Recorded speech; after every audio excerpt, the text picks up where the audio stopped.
Welcome to another episode of Modern Latina in Midlife.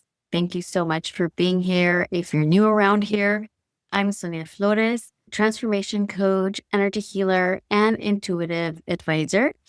And I'm the host of Modern Latina in Midlife. Today, I have a really special guest. We are talking about psychedelics, as you saw from the title.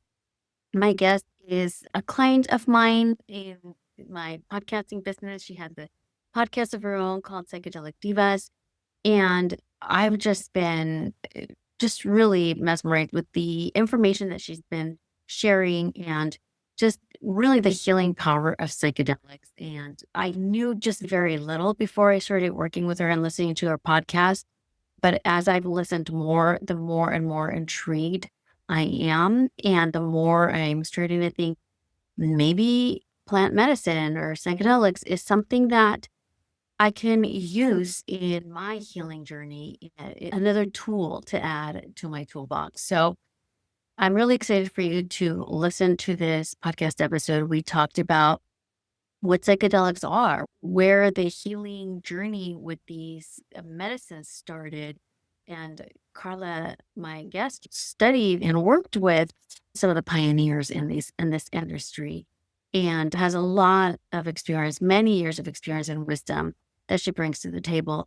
So we talked about where psychedelics were, how it all started, this industry, this journey, and the healing power that they have, how you can use them in your healing journey, how to use them properly, the do's and don'ts, where to start, what the exploration journey looks like from preparation to the ceremony to the integration process, and just really so much more. We crammed as much as we could in 1 hour for really a beginner on keeping yourself safe, on how to go about it properly. And you'll find that in the show notes, they have a lot of really great resources linked that she mentioned.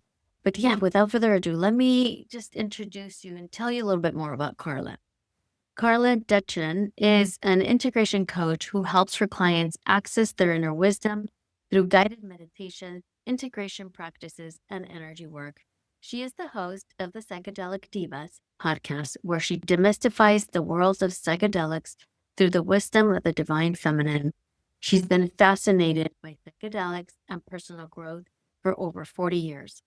For 22 of those years, she worked with psychedelic icon Ralph Metzner, where she learned to access deeper answers from non ordinary states of consciousness. Her desire is to teach how to safely, reverently, compassionately navigate these incredibly powerful, mind blowing tools. So, without further ado, welcome Carla Detchon to the podcast. Welcome to the podcast, Carla. I'm so excited to have you here. Thank you for accepting my invitation to join us. And I think this is going to be a really juicy and fun conversation. Thanks for having me, Sonia. I'm excited. I'm Yes. excited to learn more about you. I'm excited to also just have a deeper sense of what your audience is interested in. So thanks for thinking of me. Yes, of course. I've been listening to your podcast for a while, since the beginning. And it's just been, I'm like hooked. Every conversation and every story you bring is so interesting. And I just keep saying, oh, I should have you on for my listeners because this is a subject that I'm very much interested in. And I think that somebody out there that's listening is going to want to know about this as well. So let's jump right in. Having mentioned your podcast, it's Psychedelic Divas. And so let's start there. Can you maybe share with us what are psychedelics? And briefly, because we'll go in deeper, how are they being used specifically for healing today? Okay. Psychedelics, the term was coined in the 60s by Humphrey Osmond, and they were looking for a word to describe these new substances that people were trying, things like psilocybin and magic mushrooms and LSD. And so he coined the term, and it means mind manifesting. And so it's stuck. The classic psychedelics would be the tryptamines, and the tryptamines are the ones that give you the visionary qualities. And so those would be things like LSD and mescaline, peyote, psilocybin. they hit the neurotransmitters that create the visions. But there's other substances such as MDMA, which is a phenethylamine. It's in a different chemical category, but they've been grouped into the term psychedelics these days. Ketamine, which is a anesthetic, is also been looped into this overall general term of psychedelics. So I would say that at this point today, we're using the term psychedelics for anything that creates a mind-altering experience. And so are these all plant medicines, natural, or are these also synthetic? Mushrooms are natural. LSD comes from ergotamine, which is it grows on rye. It's a natural, it was a natural plant. It's a mold, I think, that grew on the rye plant. But then it was only synthesized in the lab. So it had a natural beginning, an organic plant beginning, but you only see it now synthetically. Mescaline you can get from peyote or from the San Pedro cactus. But peyote is really protected now with the Native American church. And so most people, when they use mescaline, it's coming from the lab or maybe from the San Pedro cactus. So it's a grouping. MDMA is pretty much lab created molecule. Although I'm sure it probably came originally from some organic source. I don't know what that is, but there's this interesting conversation now about plant medicines. That's the better way, right? Oh, let's do the plant medicines. It's organic, it's natural, it's Mother Nature. But honestly, I have a preference for the lab made molecules. They're not because they're lab made. I just happen to have a preference for them. But I will also say that if you have a good source, they're reliable, they're cleaner. You know exactly what your dose is. So there is something to be said for I like to stick up for the lab manufactured molecules. Oh, thank you, Carla. Interesting because honestly, up until now, I thought when we were talking psychedelics on your podcast that we were just talking all plant medicine. So I've already, minute one, learned something new today. They are like ayahuasca is a plant medicine, boga. Most of them were originally derived from some sort of organic material. But today there's, for example, right now, there's one of the substances that's trending is 5-MeO-DMT, which is something, or bufo. Okay. Now two different, they're the same, but different. Or toad, I should say. If it's coming from the toad, it's organic. Okay. But you also had to hunt down this poor little toad in the Sonoran Desert with trucks and headlights, and then squeeze it and process it, and then release it back. And they're endangered. This is and traumatizing. We don't need to be doing that to the toad. Yes, there's other aspects, alkaloids that are in the toad medicine, but lab 5-MeO-DMT is more accessible. It's more accessible. You're not harming nature. In this case, you're actually harming something to get to it. And one of the things that's different is that if you're using lab manufactured 5-MeO-DMT, you can snort it, which is a completely different experience than smoking it, and one that I actually prefer. So that's another way where I'm saying I think that there's a lot to be said for the lab manufactured. And it doesn't mean that they're not, organic. They still came from some organic source to begin with. But one of the ways that we're getting around overcoming the current negative outlook about these substances is to say plant medicine. It's a great marketing technique, but it is a little bit of a marketing technique. It's like, we're just working with plant medicine. It's safe. It's fine. Fascinating. Awesome. Okay. So before we get into like how it's used in healing and go further into that, can you share with our listeners a little bit about your story? I've heard your story, but what drew you personally to psychedelics and more so to the healing powers of psychedelics? It was a long journey. And when I grew up, I was a good girl. And I wasn't doing a lot of drugs. Grew up in South Florida in the 70s, did a little cocaine and some bad pot. And, and really didn't do much of that. There's a lot of alcohol. Which is also a drug. I grew up in Fort Lauderdale, and there was a lot of alcohol. And it wasn't until I was out of college. I was my last day in college when I had my first experience with mushrooms. My boyfriend treated me after my final exam to his brother had told him about these. I think he had tried them before. And so we had an experience that day. So I was like 22. And then I spent the next 10 years really doing recreational and really learning to understand how to have fun with, but also be upright and navigate the world while on these substances, which has been incredibly useful. And then in 1996, I met my biggest teacher, who was Ralph Metzner. Ralph was Timothy Leary's grad student at Harvard, along with Richard Alpert, and who became Ram Dass. The three of them are the ones who did all the early explorations at Harvard that kind of launched 60s. And I didn't know that these could be used for healing until I had that first experience. After that first experience, every time I did, and still to this day, I do medicines recreationally, I'm getting messages, I'm getting input. But that actually wasn't happening until I opened the door intentionally. That's interesting that you said that. Because as you were saying, oh, for 10 years I used them recreationally. Like, where is the point where you open the door? How do you open that door to healing? Like, why for the first 10 years was that a different experience from the experiences of receiving the messages?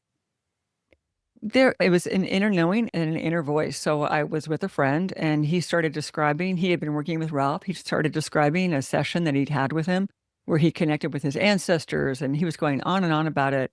And just every fiber of my being said, "Oh, I want that. I need that. Can you connect me to him?" And so it was a soul turning point where there was just a place where my essence knew to follow, like that little breadcrumb that got dropped in my lap. You need to listen to this, do this. Yeah. And then I met, yeah, Yeah. This person was put in your life for that reason. without question. And we had a soul agreement because I turned him on. I gave him his first trip. I was MDMA. I was like, you need to try this. And then his first psilocybin experience also. And then he was a seeker. So he went on to find Terence McKenna. So he was like, wait, there's something more here. He's the one who opened the door to, there's something more here. And then he said, hey, here's this door. You should walk through it as well. And I was like, absolutely. I'm walking through this door. I love that. Yeah, that's awesome. Having friends like that, it's so cool. Love that. And thank you. The more you speak, I'm like, wow, I'm really lucky to have you here. So thank you. Oh, thank you, Sonia. So amazing. I mean, I don't normally plug things on this, but it's not mine. But there's Ralph's widow, Kathy Coleman, wrote a book, Ralph Metzner, Explorer of Consciousness, and she's actually on one of my podcast episodes. But all these, like that story I just told, and the one right before is the guy who introduced me to him. It's his story. And there's all of these different, it's a really interesting, insightful book spanning decades of psychedelic work that Ralph did, and getting a lot of, because it was all underground, it was all hidden, and people weren't sharing these stories above ground. And after his death, they were able to come through and create this compilation. It's a really beautiful sort of just drop into what that world, what people got out of it, what their healing journeys were. I recommend it. Thank you. I'll link that in the show notes as well as these podcast episodes because they're fascinating. Every single one of them is just like mind blowing. So I will link those as well. So thank you for sharing that. So in terms of the healing, like what kinds of emotional or spiritual healing can psychedelics support, and what makes them effective in those areas?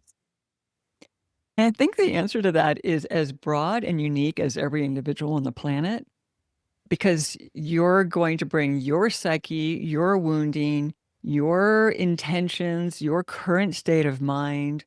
All of that is going to come into play with the particular drug that you are now then ingesting. And then what is the setting you're in? And are you being guided? Are you in a good, safe place? I mean, so there's so many elements of that that are really important to really consider and put in place before you dive in. But obviously, we still want some answers to that question. So I would say that it's a really broad answer, but here are a few. I think they're really useful in getting us out of our entrenched, stuck ways of thinking. We grew up a certain way. We were patterned. We were taught that here we are. We're in this box. This is this is life. This is how we're supposed to do it. And psychedelics broaden that. They take the box walls away and you get a new perspective. And then you get to choose. Do I want to put those walls back up or do I want to start a new path?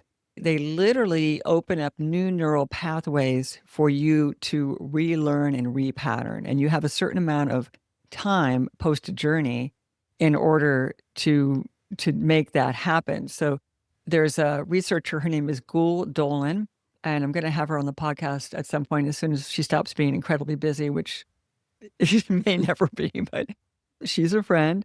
And she is doing this amazing research where she has proven that psychedelics open the critical period. And the critical period is where the brain is opened, like from infancy to about 5 or 6 years old.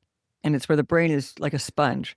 And that's how you learn to talk. Oh, how do I move my arm? How do I walk? All of those things. And so the brain is creating the neural pathways in order to like this is how this works. And then it shuts. All right. You're modeled, you're done to some extent. And whatever trauma and wounding happened in that is in there. And it reopens again with traumatic brain injuries and stroke, times when the brain needs to relearn how to speak, relearn how to move an arm, relearn how those kinds of things. And new neural pathways patterning can be created. Gould has proven that psychedelics open the critical period.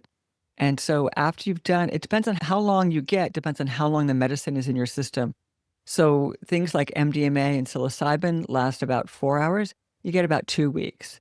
LSD, mescaline, they last longer. You get about 3 weeks. Boga can last a long time. You might get a month. You have, this really leads to the most important part of the psychedelic journey, which is integration. What are you going to do with the new information that you got? I was just talking about the boxes come down, right? The walls of the boxes. And you're like, what do I do with that? So you have this window. And of course, you have beyond the window, but you have a really powerful window to really make some deep changes, some regrooving of the way you think or are. So I think that's one of the things that is most powerful about them. They can also, so that new ways of visioning, new perspectives, just a completely, instead of being down in the ditch, you're up on the mountaintop. And so it's still you, but you have, your view is so different. Your perspective, you're like, oh, I didn't realize that if I just, climbed a little higher, there's a road there. I don't have to stay in the ditch. I mean, it's just little powerful things like that can be transformative shifts in someone's life. I think that I think they're really powerful for looking at really hard things in a compassionate, open-hearted manner. So that's one of the things that they're using MDMA for is the initial research was around PTSD. And so they're taking people back into incredibly difficult times and looking at these very traumatic memories. But with MDMA, it's allowed your serotonin system to be flooded with all of those loving, compassionate, understanding feelings, right? So that's what serotonin does. And so normally you get a little bit of serotonin. MDMA is, here's all your serotonin at once. And so you can look at something difficult, challenging, horrifying with a compassionate heart, with a deeper understanding. And I think they're incredibly healing for something like that as well. Wow, this is so fascinating. I have so many questions. I keep writing notes. So when you talk about these walls that you open up with some of these medicines, okay, do you go in with an intention of this is what I want to work on? Or do you just go in with whatever's going to come today is for me? Like, how do you approach that? That can be an intention. I am open to whatever wants to come to me today. Mm-hmm. So even if you don't have an intention, that is an intention. Okay. But I think an intention is, I think it's an important part of the preparation process because you're getting ready to do some mind altering, right? So where do you want to go? What do you want to work on? It's kind of like the universe is standing before you with its ordering book out going, yes, what do you want? So you can show up and be like, I don't know, what do you got?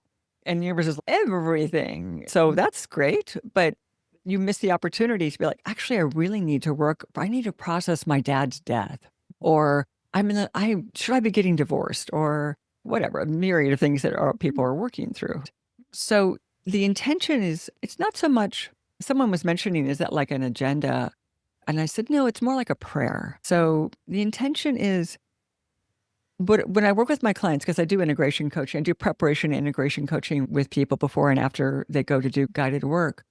And so when I help them with their preparation, I'm encouraging them to write pages, right? Just write pages and pages of this and this. And then we start distilling it down. And so that's actually, these two kind of go together, and this, and see, this is all part of the same pattern. And then there's this. And when you actually enter the ceremony, it's like a Post-it. Here it is. Here's but in the meantime, the universe has heard all the pages and pages. They're listening, they're taking notes too. It's all there. But rather than trying to go into a kind of a chaotic mind space of the psychedelic world, which can be overwhelming at times, with a long agenda list, it's, here's my prayer. I'm looking for insight into this. Please help me. And I like to help people keep it as broad as possible. When we limit and narrow, like the more specific you get, the more we're in charge, instead of letting the universe be in charge. And one of my favorite endings of intention prayers is this or better. Yes, I love that. Very cool. Okay, so thank you for answering that question. Yeah, and then you started getting into my next question of integration, but I'm going to hold off on that one a little bit. Preparation. So, for someone who is curious but had never explored this path, me, that would be me.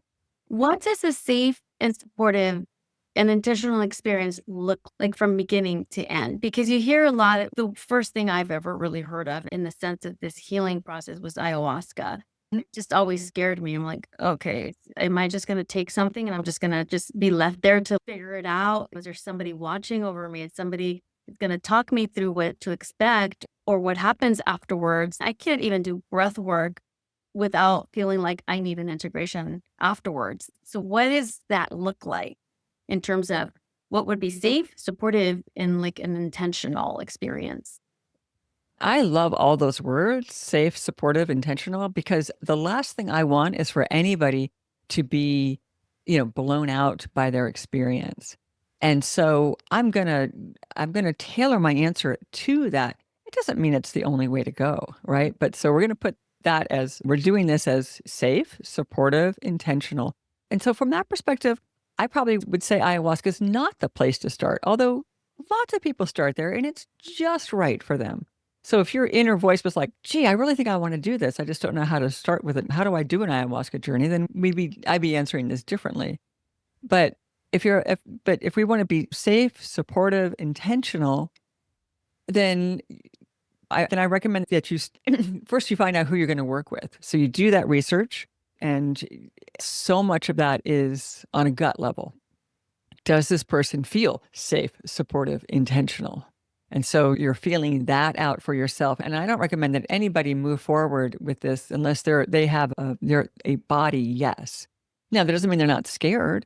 That's fine. But it's a yes, this is right. Yes, this person is who I'm going to do it with. This is the place I'm going to do it. This is the group. This is the whatever it is. So you're searching for that first. And then you're working with that person to dial in what's the medicine. And whatever you're bringing, that person hopefully has an awareness and a little bit of a toolkit to say, I'm thinking that really feels like MDMA might be the right place to start with you, or whatever it is. Then you dial in, and I'm focusing on in this answer a full day journey. Okay, then you would work out the dose. So incredibly important details here, right? Because that's everything. So what I just said was your mindset is, yes, I want to do this. Okay. The setting feels right. You're with the right person or people. You're in the right place. So that's setting, and then dose. So that's another massive qualifier in terms of how the experience is. You can have the best group, everything's aligned, the right medicine, and you're like, oh yeah, give me 2 instead of whatever it is they're serving. Give me 2 grams, 200. I'm not going to talk particular dosing here. And you're in it and you realize that was a mistake. So you be talking that through with that person, and they would ask you questions like, okay, you've never done this before, but are you a hardhead or a lightweight when it comes to other medicines? Tylenol. Do you take one or do you take three? So trying to understand how your body works. And so those are working with someone to answer those questions can help you get that full resonant yes before you enter the experience. But if you're like, wow, I think I want to start smaller, then I think microdosing is a beautiful place for anybody to, it's a tiny step instead of a large leap into an experience. And you can do it at a level where you're not even feeling it. It's sub-perceptual. And just understand, you may not be feeling it, but are you noticing maybe at the end of the week, maybe you microdosed 2 or 3 times and you look back and you say, it's nicer to my husband this week. Oh, I didn't get as irritable with the kids. Oh, my boss didn't bug me as much. And you're like, oh, maybe okay. I didn't really feel it, but I think it had an impact. So like a plant medicine experience, let's say for a beginner, it's more of the full day kind of experience is that my understanding? It would be, I think people are now referring it to as a macro dose, and because microdosing has become so popular. So it'd be a macro dose, and it would be a full day. Yeah, it could. I mean, even if something lasts like for 4 hours, it's still a 6-hour day, and things that last longer, it's an 8-hour with iboga. It can be multi-day experience. And the microdosing, that's not a full day. Is that well? It lasts just as long, but it's small. It's so small that you can do it on a level where you're like, oh, am I noticing it? Wait, there it is. Things are a little greener. But you're working, you're living your life. You're in your world. You're driving. This is not something you'd be doing like at a location with somebody. Like no, the microdosing, you'd work with someone. Hey, listen, people access medicine on their own, but if the ideal would be there's microdosing coaches. I do microdosing coaching for people, but it's to help you to figure out what's the initial dose, where do I start, like how do I process that? All those questions can be answered with the help of the internet or a microdosing coach. And yes, you would start on a Saturday. And you would start on a Saturday where you don't have to drive in case you get the dose wrong. Yeah. Okay. So then what does integration look like then when you're either macrodosing or microdosing? What does integration look like? Integration is that look back. So the first thing, even if it's a microdose, you're wanting to notice, right? So you're wanting to take note of your day. And so that's journaling, just keeping it in mind. Is anything shifting? Is this showing up? Macrodosing, I really recommend that as soon as the experience is over, the person goes and starts to journal, because it's a lot of information and it goes very fast. You think, oh, I'm always going to remember this. And it's like, whoosh, it's gone. It's in the body remembers, but the conscious mind isn't able to bring forth all the details. And so you want to bullet point, what were the specific messages or the big takeaways or the shifts. And so you want to, that evening, try to grab as much of that as possible. And then the next day, usually if you're working with someone, in the next couple of days or so, there'll be an integration. There should be an integration time. And you're looking at those notes, you're continuing to add to them, you're talking about it, new information will come in, you add those to the notes. And then you want to try and work with, so that's, okay, great, that's the information. Now I have to create a practice, because things only change if you're going to establish a new habit, what does it take, 21 days or something to establish a new habit? So it's a practice. So I'm obviously making this up, you get this message that says you need to start playing the violin. All right, so integration looks like researching what kind of violin, how much are they, how much can I afford, and finding your teacher, making your first appointment with the teacher, making some really bad noises with it at first, and then continuing and practicing and practicing. And so as we're creating new neural pathways, new habits, new ways of being, it's a practice. And so working with integration specialists helps to keep you on the integration path, because gravity, which is your ego saying, we're good. Let's just go back to the way it was. It wasn't that bad. It's fine. It was safe. It's cool. We don't need to change. Let's not take a risk. Gravity is going to suck you back, and you have to fight that. And the practice, the focus, the continuing with that intention and being intentional with your integration is what will move you forward. Oh, I love that. That sounds amazing. So what would be then some key do's and don'ts that, if you can give like a little set of guidelines of do's and don'ts, things that people should be aware of? I know you've already talked about microdosing and preparing and integration. Is there anything else that you would add to that as far as like guidelines or do's and don'ts for people who are exploring this for the first time? I hate to be self-serving, but I wrote a 20-page safety guide about that.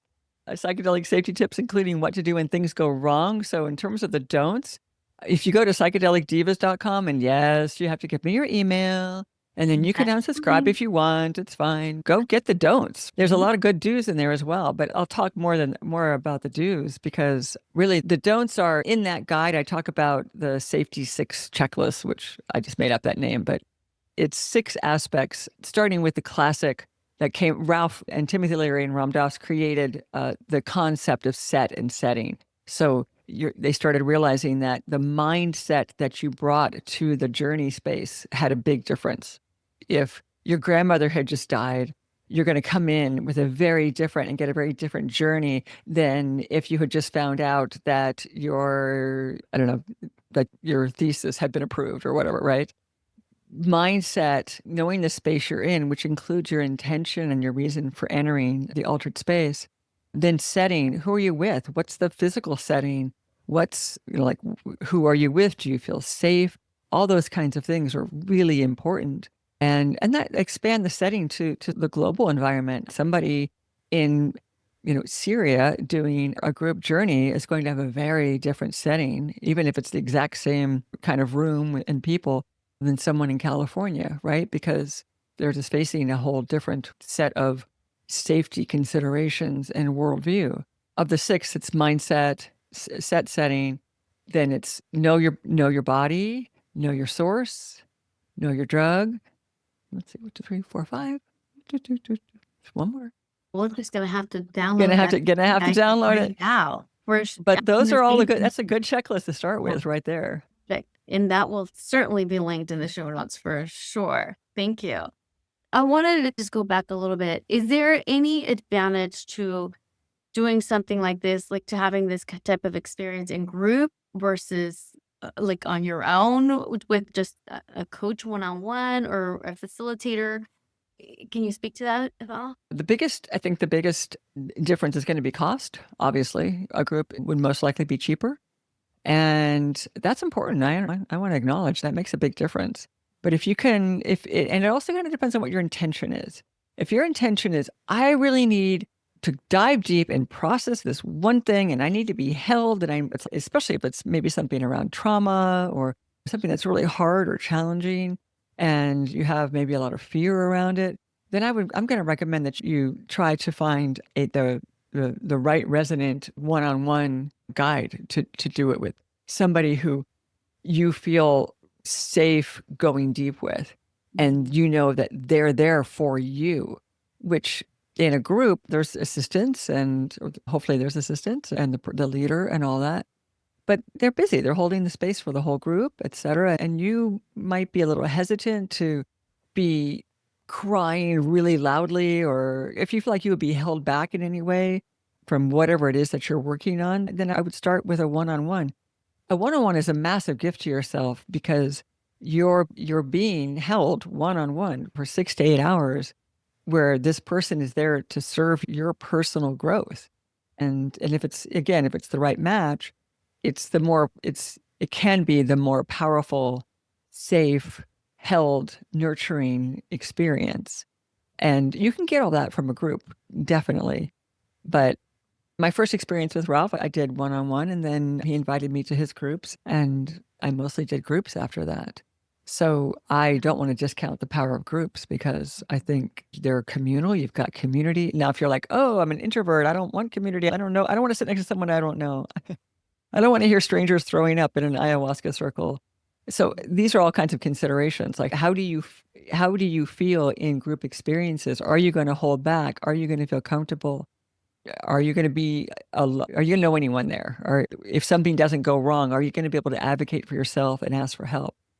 So those are some considerations for the group.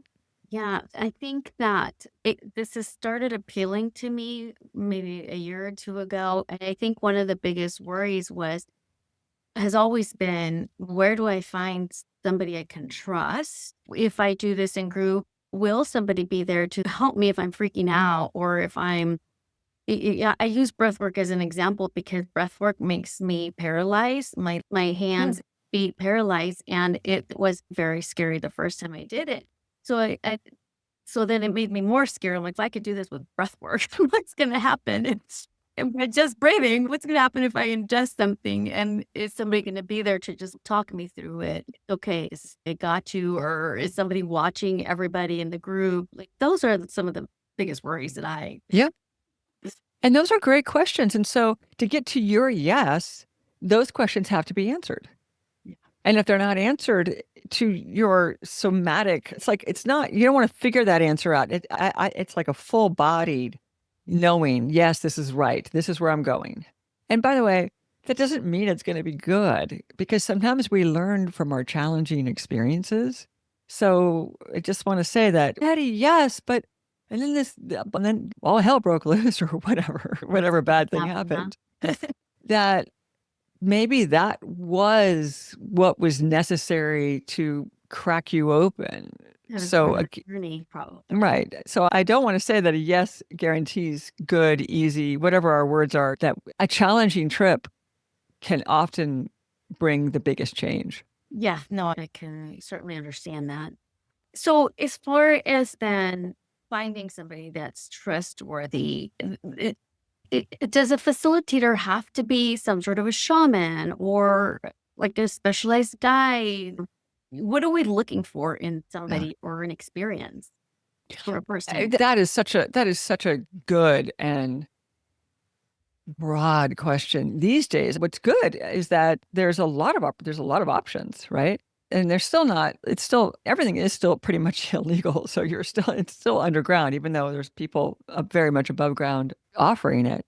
If it doesn't need to be a shaman, if you're going to do something like ayahuasca, I think that you're honoring that medicine with someone who walks the ayahuasca path. Now, do they have to have been born in Central or South America?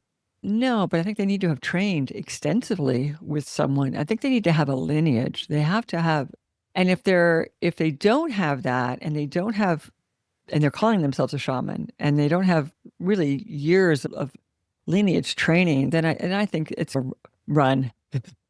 The word shaman is very loaded. It's an honorific. You don't take the name, you earn it. And so if someone's calling themselves a shaman, you're like, I wouldn't, obviously, if someone was coming from South America, I wouldn't be questioning them if they would be like curandero, but I wouldn't question them. But I might question a white person I live in Marin County, so I'm sure there's a number of people here who are calling themselves shamans. And I would probably question them. It's like, what makes you take that name? Like, what's your training? What's your lineage? Thank you for bringing that in and for honoring that, because that is big it's called Modern Latina in Midlife. And it is important to me that we're honoring lineages and we're honoring our geographical area and so on and so forth. So that's really important. So thank you for bringing that in. So I do appreciate it. So that's specifically for ayahuasca, which has a long tradition and it's been ceremonially held for centuries. And I want someone who is tapped into that. if I'm going to do ayahuasca. I want someone, and I say, the people I've worked with aren't necessarily. I've gone to Peru. I've worked in the jungle. I've absolutely worked with trained curanderos there. And I've also worked with some white people here who have done their time in the jungle with those curanderos, learning from them, growing their own plants, processing their own ayahuasca, receiving their own icaros. So they have their own songs, also learning the songs of their traditional lineage and learning to sing those songs. And so I want someone with that grounding, because that is a plant medicine. That plant medicine to me deserves that honoring then. And I want someone who has really walked the ayahuasca path to be my server. Now, the others, I feel differently about. And from that perspective, then I'm looking for, again, the right resonance, the right vibration between the two of us. And then I'm going to ask them. I think one of the most important questions that you can ask someone is, how many times have you been on the mat? How many journeys have you yourself done? And there's no training that beats that. Great. And Thank you. yeah, there's a lot of younger people who don't have that much time. And I'm not saying they're not good and they don't deserve to be worked with, but if you're nervous or scared or anxious and you really want to know, like, then you want to find someone who has done their own work. I think that's one of the biggest pieces to look for. Yeah, thank you. Yeah, that's really powerful. Great information. This is so good. Thank you. Okay, so what message would you share with someone who's feeling called to this work but still feels afraid or unsure? Is there any final message you want to share? It's your inner knowing. Go when you're called, and when you're called, go. Oh, I like that. Yeah. Very good. And yes, I show up when I go do my work. I absolutely at times can be like, oh, nervous. Okay, don't know what's happening. Oh, or maybe I'm gonna try a new combo, or maybe go up higher on my dose, and my there's that little clenching, like don't know about that. Is that going to be okay? And that's fine. That's so normal. So I wouldn't use that as the reason not to go. But don't go because I'm not saying that this is you. Don't go because it's trendy. Don't go because somebody else went. Don't go because there's an inner knowing that I think this can help me. And I'm going to go search. I'm going to be a seeker, and I'm going to see what I find. And when I find the right resonance, then I'll know and I'll say yes. Yeah, thank you. Thank you so much, Carla. Do you want to share how people can work with you, since you help Absolutely in the preparation and integration process? I think I want to know. So I worked with Ralph for 22 years, and I'll be honest, we didn't do a ton of integration. That wasn't something that he did. He was really strong on preparation, and he held incredible ceremony space. But he wasn't super strong on integration, and it was really hit or miss learning on my own that led me to understand the real importance of it. And now everyone is recognizing the importance of that as well.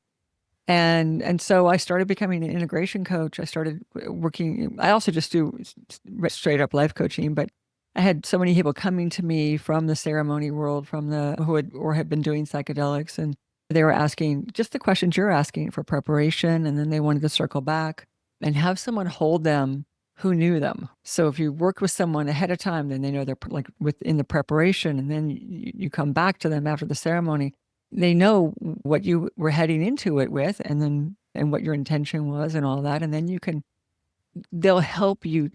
person will help you to hold on to, as I said, you've got this window to practice a new way of being, and having someone hold your hand through that. It's really, I think it's powerful. That website is carladetchon.com. It'll be in the show notes. It's DETCHON and Carla with a C. So that's my coaching website. Check out, if you want to know more about me, just check out the podcast. It's psychedelicdivas.com. And again, if you want that safety guide, which I really think you should take it because it's free, you got to give me your email. Sonia, do I spam people? I barely get my newsletters out.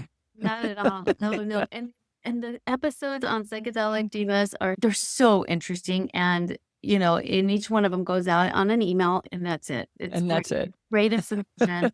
It's just like a reminder of, oh, there's a new episode. Let me go check it out. So it's, yeah, they're really Well, and I'll just tell you on a personally that the psychedelics are hit or miss on social media because sometimes those posts get suppressed. It's called shadow banning. So it's like your account still exists, but you're not getting traction. Or they take your account down because somebody complained I'm not doing it. I'm only providing harm reduction and safety information. I'm not selling anything, selling illegal substances but it is possible to lose you could also follow me at Psychedelic Divas on Instagram. But those accounts can go away. And so really the emails are the only surefire way of staying connected and for me to be able to grow community in order to safely and securely share this information. And it comes from Carla Detchon, so it doesn't come in your email inbox as Psychedelic Divas, in case you're using your work email. Yes. Very good point. Yeah, very good point.